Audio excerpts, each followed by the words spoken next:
All right, ladies and gentlemen, boys and girls, gather around the screen, gather around the Spotify, the headphones, the TV, wherever you guys are in the world, you're in the right place. Because it's the Crypto 101 podcast, and we are joined by another absolute sharpshooter, high caliber kind of guy here in the crypto DeFi space.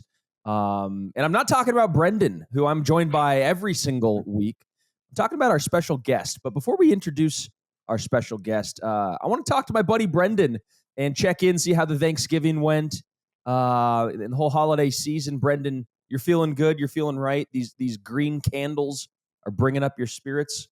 Yeah, it's hard to feel bad when the crypto market is doing this good. I did get a little bit of culture shock going from North Carolina to Florida, back to North Carolina. I'm going from 80 degrees to 30 degrees. And, other than that, we're doing just fine. So your thermoregulatory system's a little off, I imagine. A little confused. At least you're on the same time zone, though. That's good. Yeah, that's all good. No kind of like jet lag or anything like that. But yeah, the body's still adjusting. Love it. No, I hope all of our listeners, everybody, all those good, wonderful citizens of Crypt Nation who are out there celebrating just the whole holiday season, whatever you celebrate, we just hope and pray that you guys have a great season. And with that being said, we want to introduce our guest. We have got Jason Ma. And Jason Ma is the head of DeFi at Axelar. And Axelar is a very, very new and very interesting protocol that's kind of just started to pop up big on the scene. And so we wanted to do some deep dive both on who Jason is and what Axelar's role is. So we're going to shut up. We're going to let Jason take over. Jason, how are you doing today? Fantastic. What an intro. Thanks for having me, Bryce. Yeah, we're always full of something over here and really excited. We love what we do. We always get to talk with the smartest people in crypto. And we're really honored to have you. You and I met at the Bridge Conference in New York City, hosted by the TIE, which I thought was pretty awesome. Did you have any high-level takeaways? I know your team was there, and there was a big presence from Axelar. Thumbs up, thumbs down, real quick. I mean, for me, I think the biggest thing was, wow, like the institutions are really here, right? Like I know we've been talking about like crypto adoption by enterprises, by TradFi, but in this conference, you really see just the kind of players that are now really interested in crypto and beyond the surface level stuff. Like these are, top tier hedge funds that usually you would only associate with like Wall Street, right? And they're now like all over crypto, which is super exciting for us in the industry. Yeah, it was crazy. It seemed like everybody was talking about custody for these ETFs and stuff. I mean, there was State Street and Fidelity and Bank of New York Mellon and Citibank and, Charles Schwab, all these big banks, were represented. And just like you said, it's just impressive to see the caliber of folks who are entering the space. But I want to get the audience acquainted with you, who you are, what you were kind of doing before you went all in on DeFi and crypto. How'd you end up in this role? Yeah, I actually have a kind of funny origin story. Like many of us that were, young and lost, I did business school and I ended up in strategy consulting. After grinding it out for 2 years, I looked for a better life and, ended up doing like various like strategy and ops roles and, ended up, joining WeWork. And this was WeWork during its peak days, right? It was the most exciting company, most valuable company in private markets. It was an amazing time, but it was also incredibly mission driven. And I know, hindsight's 2020, but at the time, this was something super exciting, right? For everything that everyone knew, they were disrupting the largest industry, which was commercial real estate. So, I joined that roller coaster, from the peak 47 billion to the crash down with the failed IPO, restructuring the company with SoftBank, and then again, taking it public via SPAC. And, after that experience, my biggest realization was just by joining a company with a big valuation doesn't really mean much. Like you need to have like real technology, real innovation behind it. So after reflecting for a long time, the two areas that really excited me at that time was crypto or AI. And, just by chance, I was able to join, Ripple leading their go-to-market strategy for EMEA. And as many of you probably are familiar with Ripple, they're really a leader in the payment space, as well as, trying to transform cross-border payments via crypto. So that's kind of how I got my first like official crypto job.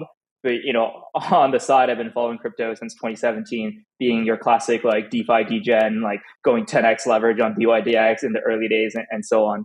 Yeah, absolutely. It's changed quite a bit, and recently we just had, not to derail the conversation or anything, but it was a pretty big news event where CZ Changpeng Zhao, who is the head of Binance, kind of just settled with the SEC this big, court case and investigation that's been going on for seemingly years, apparently, right? And it's finally settled. Changpeng Zhao is no longer the head of Binance. He gets to keep his economic stake in it, but he's no longer voting. He's no longer part of the governance board.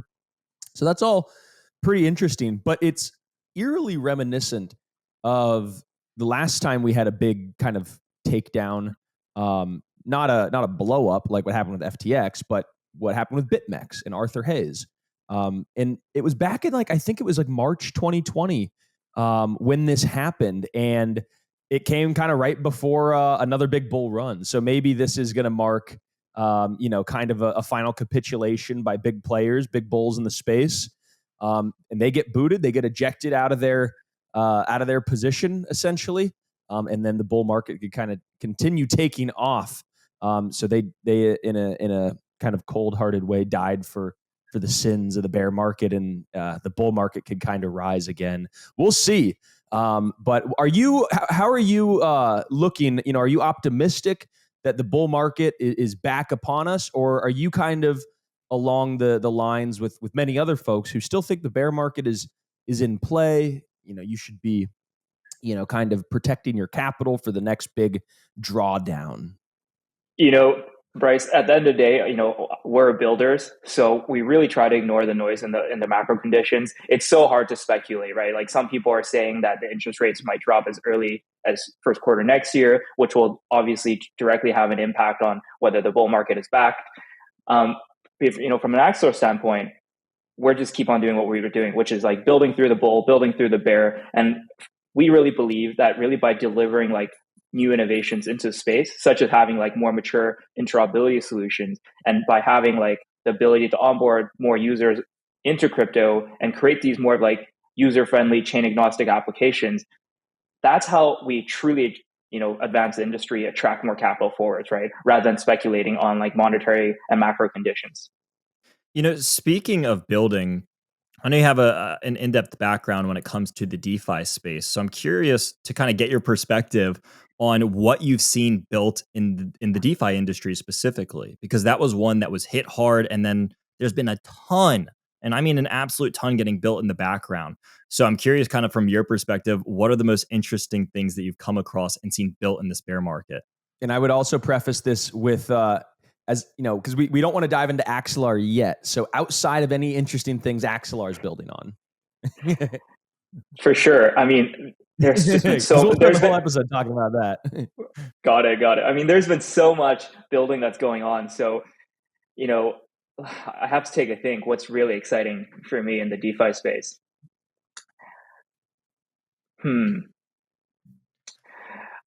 I probably would say like what's been getting a lot of my attention are in like derivatives and perpetuals, especially. I think like last cycle, we had some dominant players such as like DYDX launching on Ethereum. And of course there was like OG players such as Synthetics. But really in the last year, we've seen a lot of like emerging new players that either offer like a much better like user/trading experience, such as like Vertex, or you have some of these other players like Hyperliquid that's like really innovating by allowing you to trade like, even tokens that haven't got listed on spot markets. So if you look at the overall like data, right, the bulk of like derivatives trading is still happening on centralized exchanges. And even like the leader like DYDX has a tiny fraction of the total trading volume. But as we are seeing like more and more of innovation on the derivative side, I think more of the market share is going to shift on chain. And, if you look at like some of the fundraisers that's happened as well, clearly like a lot of these venture firms are also have conviction that that's going to be the futures of derivative trading, which is going to be on chain. Yeah, no, I couldn't agree more. I think perps are extremely important. I'm not talking about perps like what are they called? Like inmates or perps. They're perpetrators. No, I'm not talking about that. I'm talking about perpetual swaps, which are unexpiring futures contracts, which are really a key part of the crypto sort of ecosystem. And we're really excited about perps as well. And before we dive into Axelar, last kind of like question, I'm curious, just when we talk about like DeFi, decentralized finance, and this is kind of an open-ended question, but what does that mean to you? What is the goal of DeFi? What is the mission of DeFi, and what are you trying to accomplish? That's a fantastic question. I mean, depending on who you ask, you'll get a very juices going. You'll get a very different answer. But for me personally, I always thought of DeFi as about equalizing the playing field, right? I always thought of DeFi as being able to have access to the financial instruments that, in the current traditional finance, only very sophisticated actors or big funds can have access to, right? Like, when I was in business school, one of the things that always kind of dumbfounded me was, why did the average mom and pop or the average person only get access to like mutual funds managed by some random guy who didn't even go to a good business school or have really any real Wall Street experience? But then if you're like a ultra high net worth or like some massive like fund, you can get access to all these like cool hedge fund strategies. You can use like futures, buy leverage commodities and all that kind of stuff, right? And it's just not fair. And DeFi to me has always been kind of that technology that equalizes that gives everyone the opportunity to have access to these more sophisticated instruments. But if you ask your average like ape, I think they'll just say DeFi is a chance for you to get extra yield. So at a high level, what do you see is Axelar's role in the crypto space?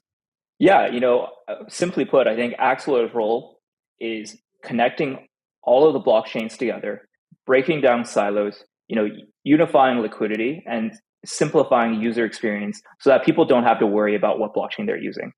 Just similar to how today, when people use the internet, they don't care about like what server something's being routed through, right? They just want to do what they want to do on the website or application they're using. And I think that's where we're going to get to with crypto and Web3 as well. Yeah, no, I couldn't agree more. And kind of the first time I kind of saw Axelar and was basically blown away by the fact that you could have liquidity being sourced from all sorts of different chains in your swaps. And so, talk a little bit about some of the difficulties around all these, call it disparate chains, or all these many chains, and how Axelar kind of bridges that together with interoperability.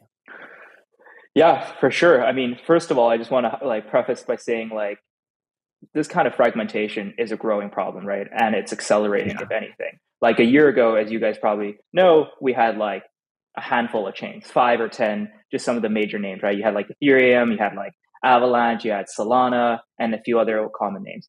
Today, there's a new chain every week, if not multiple new chains every week. Crazy. It's crazy, but that's kind of what adoption looks like, right? Like, I think we are all now in agreement that there's only going to be more horizontal scaling, right? People will like label it different things. They might call it like an OP stack. They might call it a Cosmos app chain. But the reality is there's more and more side chains, right? They might be different design, different architecture, but this is a direction where everyone is going. And it just makes sense, right? If you're going to have applications that supports millions, if not billions of users, such as like, Uniswap, they will one day probably have to have their own chain for many reasons, right? For like throughput, for the ability to scale, and additional like value accrual for their token. But anyways, like you then create more demand for some kind of interoperability solution to connect it to other networks, right? And when we say like interoperability, we're talking about much more than just asset transfers or token bridging, which I still think is like what most people associate with interoperability, right? And that's kind of also like what only existed a year ago. Like if last year there was only bridging, right? Messaging solutions like Axelar did not exist, were almost unknown. So let me just quickly like spell out the difference so everyone knows, right? There's asset transfers, which means, oftentimes you lock an asset on the source chain and then you mint a wrap version of that asset on another chain. But that wrap version could be denominated as anything, right? For clarity, we always denominate Axelar assets as like Axel whatever. So as an example, USDC obviously exists on Ethereum, right? And any USDC bridged by Axelar will be denominated as Axel USDC on another chain. However, if you use another bridging solution, let's say Wormhole, then on that other chain, you'll have another version of it called like Wormhole USDC. And those two different types of USDC, Axel USDC and Wormhole USDC, are actually not compatible, right? Because they're different wrapped assets. And this is what we create a situation called like liquidity fragmentation, because you're splitting liquidity among different wrapped assets, which is not great. It's almost like, to put that in different terms, just to interrupt real quick and then don't lose your spot, because I love the train that you're going on. But, it's like a person in America who's trading on American stock exchanges. That liquidity is fragmented from Brazil, like an American, who's got all their money in a Charles Schwab, whatever American account, can't just go easily speculate in Brazilian markets or Japanese markets as easily as somebody who lives on that continent or in that country or on that chain, right? Totally. That's an amazing way of putting it, Bryce. And like a lot of times what makes it more confusing is that like there are no clear rules or regulation on how these things will be denominated, right? Like as a concrete example of this is, a lot of users on Phantom thought they were using the native USDC issued by Circle, but it was actually a wrap version bridged by multi-chain, which was very centralized and very dangerous. So, when multi-chain got exploited, we saw tons of Phantom users just saying like, what the heck? Like, we didn't know this was a wrap version. Like because they just labeled it as USDC, which, from our point of view is highly confusing and should not be done like that anymore.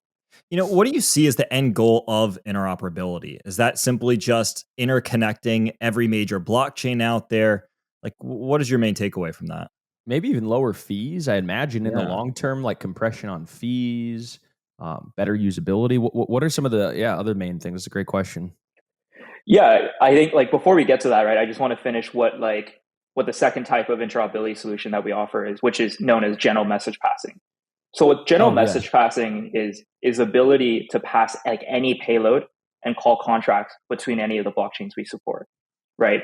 So while bridging can only allow you to move assets, message passing can let you pass commands, which is super exciting because what that allows you to do is combine like multiple functions into one, right? So as an example, you're able to use message passing to combine, let's say, a swap on one chain with a bridging transaction and a swap on a different chain, and then maybe a staking transaction. So that from a user standpoint, they're allowing to do like a one-click staking, where let's say they had AVAX on Avalanche, and they wanted to stake Matic on Polygon, and they're able to click one button and do that in a single click. And the complexity of the multiple swap, the bridging, and staking is all abstracted away from the user. That's incredible. So, exactly. Like, I mean, to go back to your question, Brendan, that's what we think the future of crypto needs to look like in order for us to truly have billions of users and have, the likes of our parents and grandparents on it, right? It needs to be so simple. It's just a click of a button. And the only way to do so is using cross-chain messaging. Yeah. I mean, it makes a ton of sense to me. What were you going to say, Brendan? Yeah, I was going to say it needs to be one of those things where everyone benefits, because that's kind of the true nature of decentralization. Is it's not just the projects or the companies that are involved benefiting in the same way that it's not just the people benefiting. It needs to be this true decentralized scenario where both parties can benefit. And I think that's one of the great things that blockchain tech brings to the table here. Yeah, no, I couldn't agree more. And I think it's really attractive from so many different standpoints. But I love the aspect of just obfuscating or abstracting away all of the complexities that come with doing DeFi, whether it's earning a stable yield or swapping between different assets that there might be an arbitrage on. Like once you have a system like Axelar, which is kind of that web between all of the different blockchains and connects them. Plus, with that messaging layer, I mean, you could take advantage of opportunities so much quicker. and do it programmatically. And so Axelar, I think, is going to really reduce a lot of the spreads and the slippage in the DeFi markets. It's going to increase capital efficiencies for all sorts of different protocols. And I think it's really only the beginning. I mean, I know it's only the beginning. I mean, the thing is just now kind of coming out and getting sussed out. And one of the questions that I have for you is just on the bridging component, or I mean, I don't know if it's even the right thing to technically call it a bridge, but you know, we've had lots of different folks from different bridges on the show, and you know, a lot of them end up being hacked. For you know, maybe it's not detrimental, or maybe it's not like completely, you know, unsecured where everybody loses their money, or maybe the entire protocol is not broken from there. But at some point, it seems like a lot of these bridges do get touched in some way by malicious actors. How do you guys think about that? And maybe what's something different than some of these other bridge hacks that have happened? How does Axelar maybe protect it against that? That's a fantastic question, Bryce. I mean, as you mentioned, bridges have had a terrible history of exploits. Some of the largest hacks, almost all of the largest hacks in crypto have happened to token bridges, right? And, you know, it's not a surprise given that many of these bridges are securing hundreds of millions of locked assets. So it creates this like big honeypot, right? Where hackers are constantly trying to target and attack these bridges. But with that said, I'm not a fan of saying like just all bridges are dangerous. I think there are like a lot of nuance when it comes to it, right? If you look at a lot of the bridges that got hacked, almost all of them were very like centralized in their design. And our perspective is when you have a single point of failure, it's only a matter of time until an attacker finds a vulnerability, especially when they're, you know, trying all the time looking at it because there is such a great prize, right? What's different about Axelar is that we're the only truly decentralized interoperability solution with a fully open stack. In fact, recently we shifted to, you know, fully decentralized governance where even protocol upgrades has to be voted in by a fully permissionless validator set using a delegated proof of stake model, right? And the other thing is, I know every bridge says they're secure, they're safe, and you know that's why I say don't trust what I say. Like, go look at the Uniswap cross-chain assessment. And just some context on what the Uniswap cross-chain assessment was. You know, 4 or 5 months ago, the Uniswap Foundation were looking for a cross-chain messaging solution to help with cross-chain governance for, you know, people to be able to vote on different proposals across the different Uniswap deployments on different chains. So they needed something that was very secure. And because it's Uniswap, every bridge or every interoperability solutions, you know, put their hand up and said, like, use me, I'm the most secure. And it all sounded great, right? But because cross-chain is such a technical subject, it's very hard for the regular person to know like what is real versus like what is vaporware. So to streamline the process, the foundation said, why don't we find a group of experts in the cross-chain bridging space? There'll be third-party experts, so they'll be completely objective. Let's set out a process where, you know, here are like 20 set questions. Each of you guys go answer it, and then submit a proposal, right? And after, you know, review of the questions and a detailed technical review where they actually went through everyone's code, they then gave the chance for everyone, all of the different bridging protocols, to be interviewed by the Uniswap Foundation. And after this very rigorous, detailed 4-month process, the conclusion was that only Axelar and Wormhole were found as decentralized, secure enough for cross-chain development out of like everyone they interviewed, right? Even though everyone was saying they were safe, the committee was able to find all kinds of like little issues that unless you dig deep under the hood, there'd be no way that you know. So all that's to say is that unfortunately, I think when it comes to cross-chain and bridging, there's still all kinds of security concerns, but bridges are definitely not made equal. So developers and users definitely need to pay extra attention on when they're using different cross-chain protocols. Yeah, I love that story. I had never heard that and didn't actually even know that was going on. So I'm glad that you kind of brought that to our attention. I always love those anecdotes, kind of behind the scenes, real builders just in the middle of the bear market or the build market, duking it out and coming out on top. What a cool story. But I want to dive in and move on to something that is being really referred to as tokenization of real world assets. People might have seen the acronym RWA.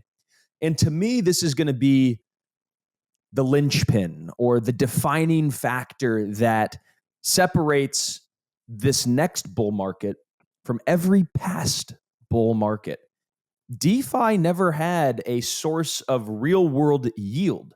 And so I think that caused our bull markets to be very flamboyant. You would go up in a big blaze of glory and then fall, and everything kind of crashed, and you were in a bear market and for years. And so now we've got this real world yield. And what that means, well, maybe I'll let you kind of define what real world assets are and what those sources of yield might be.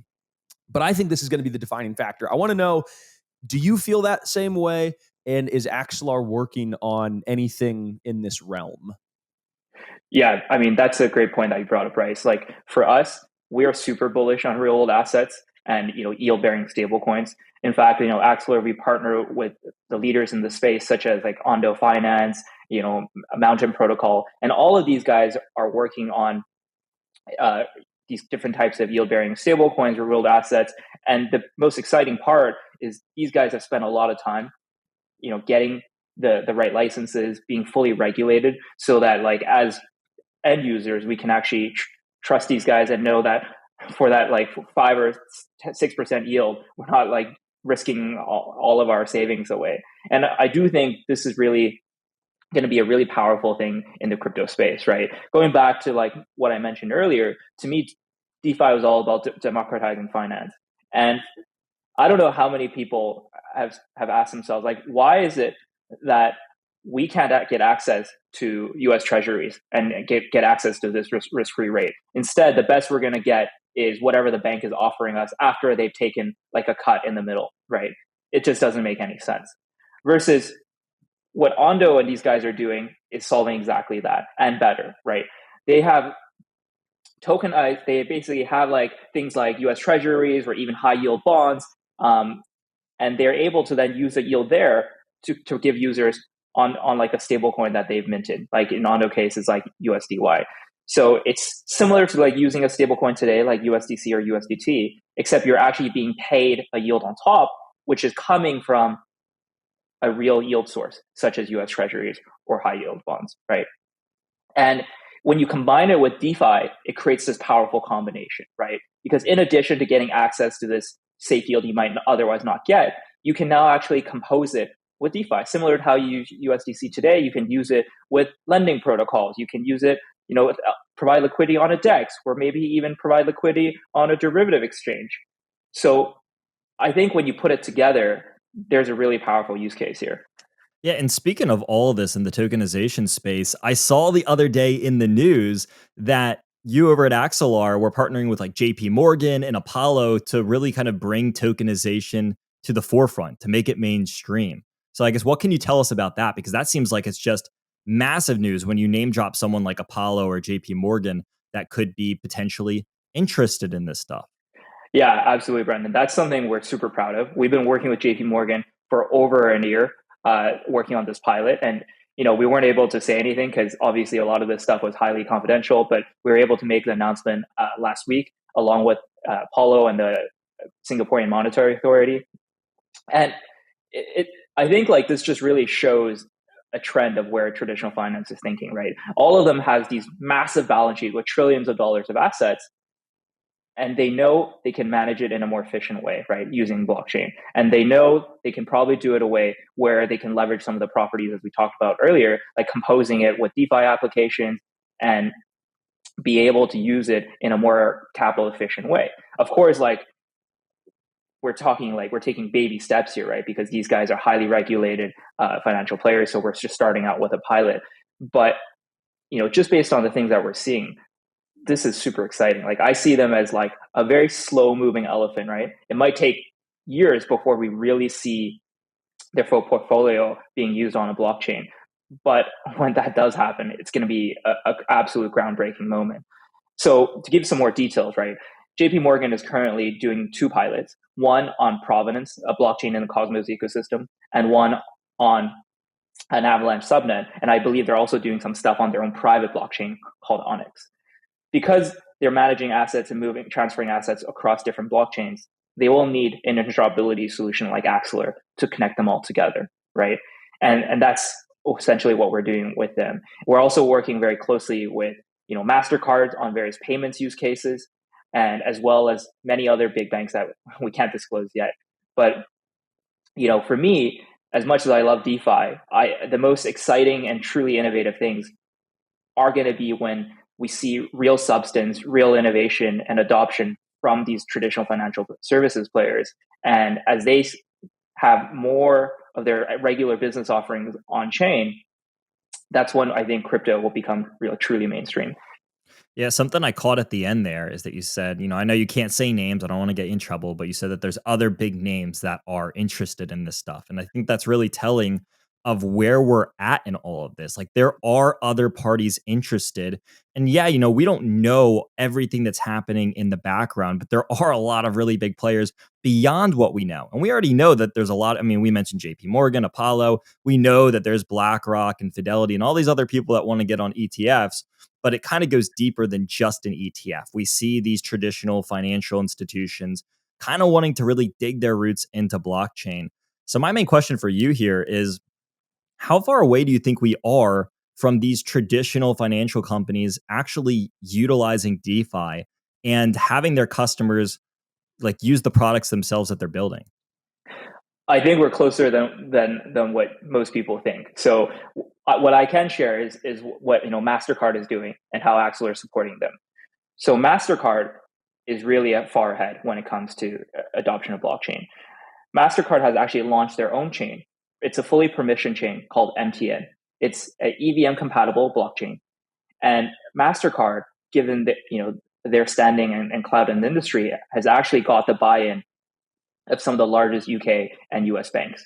They have run a pilot in the UK where 5 out of the 6 largest UK banks, so we're talking about Barclays, Lloyds, and so on, have issued what they call tokenized GBP or tokenized deposits on MTN. So it's essentially a tokenized version of the British pound, right? And the idea is that a user can use MTN and be able to swap, different tokens or different currencies directly into this tokenized GBP. And this will then be connected to UK banking rails where a user can directly withdraw into their bank account in a very seamless fashion. The possibilities are endless here, right? That's so incredible. it is a fully permissioned chain where they're going to go address by address, right? And to be permissioned to use MTN, you have to have fulfilled the full KYC and compliance requirements of the UK banks. But for some centralized players such as like Ondo or Circle, this should be no problem, right? And you can imagine then a world like this where Axelars is essentially the glue or the intrablue solution connecting a chain like Ethereum to MTN. Mm-hmm. So let's say a user does all their DeFi stuff, they're doing like lending or yield and derivatives on Ethereum, and now they want to be able to withdraw their money from a bank account rather than relying on traditional fiat and off ramps or going to centralized exchange. There is a world where if this user has passed the requirements and is permission to use MTN, they can transfer their ETH or their stablecoin right onto MTN, swap it for tokenized GBP, withdraw it to their bank account just like that. That's just like one example of what the future could look like. But I know MasterCard has ambitions of having trillions of dollars living on MTN, and that can completely transform like Forex, right? Imagine not just having tokenized GBP, but having like tokenized USD and other currencies. Rather than doing like the classic way we change Forex today, but imagine this under like an AMM model or order book model, all happening on chain on MTN. I think this is just a glimpse of like how fast the financial and service industry is going to be changing. And I mean, that's a lot of exciting stuff ahead. Yeah, all this is so wild because, all three of us have been around in the space for quite some time. This is the stuff that years ago we would have said like, oh man, imagine the day when BlackRock is getting involved and JP Morgan. And I want to name drop just one more person because I saw it kind of come up in reference to Axelar, but also even Microsoft. I saw that you had a partnership over with Microsoft to overall just create a more integrated and intelligent Web3. And I want to have you kind of explain everything that means and what you're doing with them and how you're working with Microsoft. But I just wanted to take a moment and say, wow, like how far has the crypto industry come? I mean, we're casually having a conversation about how some of the biggest household, most significant names are actively working in blockchain tech and specifically with different cryptocurrencies. And we're having this casual conversation about it. And my younger self has kind of just come into this realization of like, this is what we used to dream of, and we're here. And it's just like an everyday casual thing now. But like, oh, we're on the precipice of just so much. Oh, So many Brendan, I can't wait to see your excitement at the very peak of the bull market, man. Yeah, I mean, Brendan, I couldn't agree more, right? Like when we went to like the demo day on like in MasterCard's office in Canary Wharf, like I showed up in a blazer and I'm like, oh, this is really taking me back to like my consulting days, right? I'm like, wait a second, I'm here, for representing a crypto company. It's just like wild, right? And then when like MasterCard pulls up their block explorer, like a MasterCard EV, it looks just like like Etherscan, like a MasterCard blockchain explorer on testnet. I'm like, oh my God, we have come so far. We made it. We made it. No, I love it. It's incredible just to see how far the industry's come and how far Axelars come. I mean, it didn't just pop up out of thin air. It was something that you and a dedicated group of people have been building, and you're proud to bring it to market. And we couldn't be more excited to highlight you guys and everything that you guys got going on. Is there anything that we missed? Anything that we maybe didn't ask that you wanted to highlight? Whether it's a partnership, some part of the tech stack, maybe something about the founding story, anything we didn't miss. And if not, then we'll have a couple closing questions for you. Yeah, I think this is actually like a good segue to talk about like the founding story of Axelar. So, contrary to popular belief, Axelar has actually been around for 3 years now. It's just that in the first 2 years, the co-founders, Sergey and Yorgos, and a small engineering team were just like silently building out the stack. Unlike most projects in crypto who focus on the marketing and go to market first, these guys were really trying to build out the stack, bootstrap the network before we added on marketing and BD folks like myself. And the founding story of Axelar is that, both Sergey and Yorgos, they were actually on the founding team of Algorand. And this, 3 years ago, back then, there was only a few blockchains, right? And everyone was trying to build like the more performant blockchain. This is when everyone was talking about like Algorand, Solana, and so on. The ETH killers, they called it, right? The ETH killers, exactly. And what Sergey and Yorgos quickly realized was that there was going to be more and more ETH killers. But the bigger problem was going to be, how do we get different types of blockchain to be able to talk to each other? So from very early on, they saw the interoperability problem. And that's when they started working. Of course, people have heard at that point already heard about like Polkadot and Cosmos and so on that we kind of associate with first-gen interoperability. But they were just figuring out a way, like, how do we get blockchains in their ecosystem to talk to each other, right? Not different types of blockchain. And this is really where Axelar has been like a pioneer in the field, right? Because with Axelar's design, you can have like substrate chains connect with IBC chain, connect with EVM chains, and even move chains like Aptos and Sui, and so on. Oh, wow. So yeah, I mean, the team has been busy building for 3 years, but really in the last year is when all of the kind of buzz and hype around Axelar has built, because now everyone's seeing like all of the meaningful work we're doing on the enterprise side with JP Morgan and such, as well as the broad like DeFi adoption that we're getting within crypto. I think that's going to be one of the big distinguishing factors in a lot of the projects that we see kind of through this next market cycle. Is you mentioned a lot of building over the past couple of years, and a lot of projects kind of took this opportunity in the bear market to step back. Maybe they're not doing as much marketing, but the ones that are really going to stand out are the ones that decided to build through the tough times. And so I think that's really kind of telling of where Axelar's at and kind of their priorities with everything is saying, hey, let's build first. Let's focus on like a really solid product. Let's actually contribute to the crypto market. And then we can come out and then we can start doing like marketing and all this other stuff. But the priorities were straight. And I think that was like one of the big takeaways that I got from what you said. Love totally. it. No, Jason, this is incredible, man. Everything you guys are doing. And we're just happy that you took the time here, 45 minutes to chat with us today. Before we let you go, I'm just curious, out of some of the other sort of folks that are building in this space, you run into a lot of them. I'm just curious who, maybe outside of anybody who works at Axelar, who's impressive to you? Like, what are some top-notch builders that you look up to? Maybe they started a project or a company, or hell, maybe they're not even in crypto, but maybe there's somebody who inspired you to do what you do.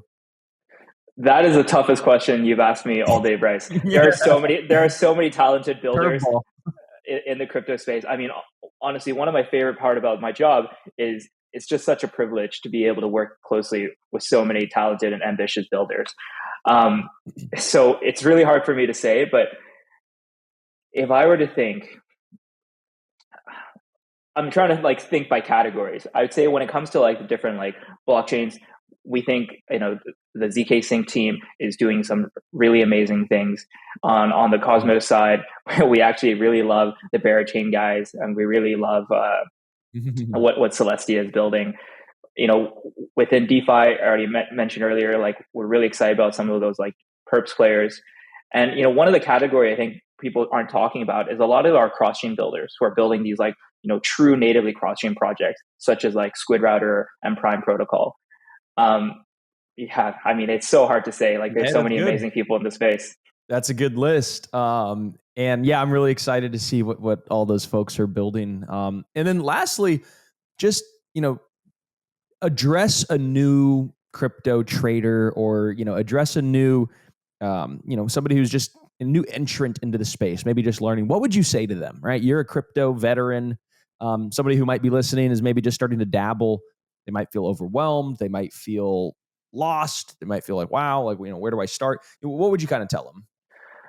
I would say ignore the noise, stick to the fundamentals. Like, don't look at all the marketing and all the hype that, you know, the project or people are doing. Try the product yourself. See how you like the product. Is it easy to use? Does it solve a problem? Does it make sense? And who else is actually using the product? And I think at the end of the day, you know, these are the things that really matter. And maybe it doesn't show in the long run, but fundamentals always kind of like catch up to price action or to reality, right? I think a lot of times people in crypto are just looking, they're placing too much emphasis on like on the hype, on the buzz, right? And a lot of like what's underneath is kind of forgotten. And it's actually like the stuff underneath, the building, the efforts that dictate price in the future. People, if you're just staring at price, if you're just stuck looking at price, you're actually might be behind the 8 ball. If you're actually diving in and listening to podcasts and doing the research of what is actually being built now and what's investable now, then 12, 18 months down the line when prices are pumping, you're not going to be chasing, you're going to be selling, right? Because you were listening to what was being built. So now is the time. Now is absolutely the time to take a serious look and get educated and follow the fundamentals. So I think that's a great kind of cap on the end of a fantastic podcast. Jason, thank you so much for joining us.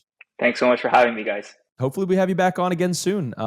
Maybe some more big announcements or big updates. You just let us know, and you'll always have a place here. Be a pleasure.